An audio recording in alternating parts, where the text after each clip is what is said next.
Artigo 160. Por seu trabalho depositório, o administrador perceberá a remuneração que o juiz fixará, levando em conta a situação dos bens ao tempo do serviço e as dificuldades de sua execução.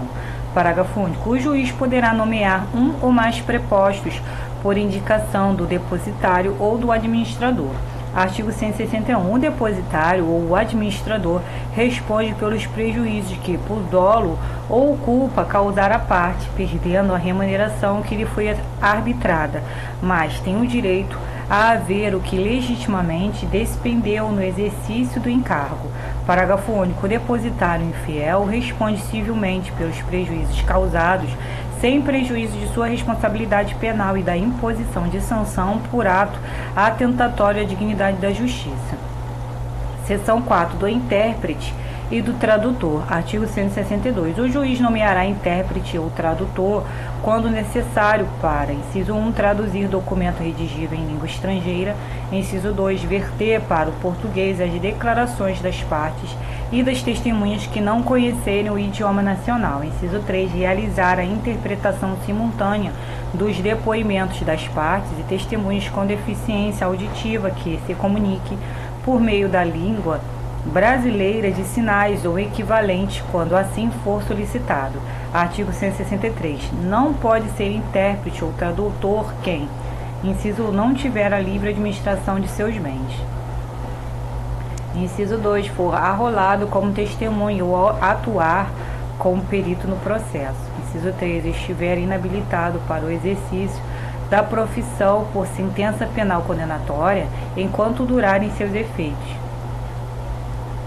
Artigo 164. O intérprete ou tradutor, oficial ou não, é obrigado a desempenhar seu ofício, aplicando-se-lhe o disposto nos artigos 157 e 158, seção 5, dos conciliadores e mediadores judiciais. Artigo 165. Os tribunais criarão centros judiciários de solução consensual de conflitos, responsáveis pela realização de sessões e audiências de conciliação e mediação e pelo desenvolvimento de programas destinados a auxiliar, orientar e estimular a autocomposição.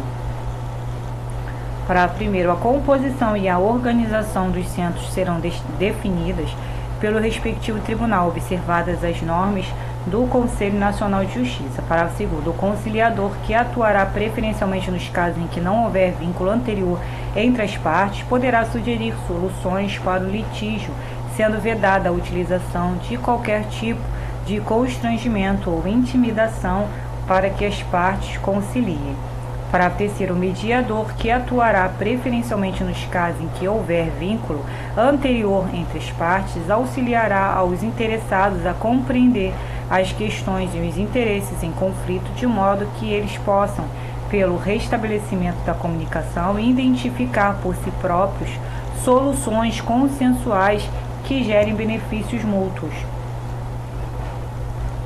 Artigo 166. A conciliação e a mediação são informadas pelos princípios da independência, da imparcialidade, da autonomia da vontade, da confidencialidade, da oralidade, da informalidade e da decisão informada. Parágrafo 1º. A confidencialidade. Parágrafo 1º. A confidencialidade estende-se a todas as informações produzidas no curso do procedimento, cujo teor não poderá ser utilizado para fim diverso daquele previsto por expressa deliberação das partes. Parágrafo 2º. Em razão do dever de sigilo inerente às suas funções, o conciliador e o mediador, assim como os membros de suas equipes, não poderão divulgar ou depor acerca de fatos ou elementos oriundos da conciliação ou da mediação. Parágrafo 3º. Admite-se a aplicação de técnicas negociais com o objetivo de proporcionar ambiente favorável à autocomposição. Parágrafo 4º. A mediação e a conciliação serão regidas conforme a livre autonomia dos interessados, inclusive no que diz respeito à definição das regras procedimentais.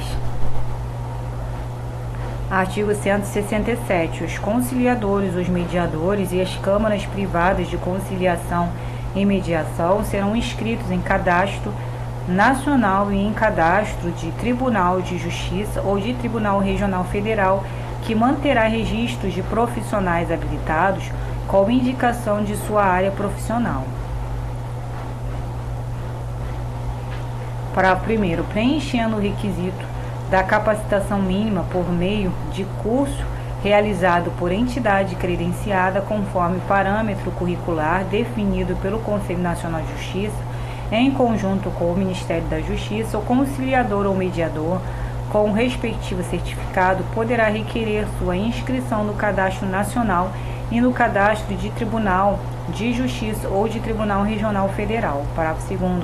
Efetivado o registro, que poderá ser precedido de concurso público, o tribunal remeterá ao diretor do fórum da comarca, seção ou subseção judiciária onde atuará o conciliador ou o mediador os dados necessários para que seu nome passe a constar da respectiva lista, a ser observada na distribuição alternada e aleatória, respeitado o princípio da igualdade dentro da mesma área de atuação profissional. Parágrafo 3º. Do credenciamento das câmaras e do cadastro de conciliadores e mediadores constarão todos os dados relevantes para a sua atuação, tais como o número de processos de que participou, o sucesso ou insucesso da atividade, a matéria sobre a qual versou a controvérsia, bem como outros dados que o tribunal julgar relevantes.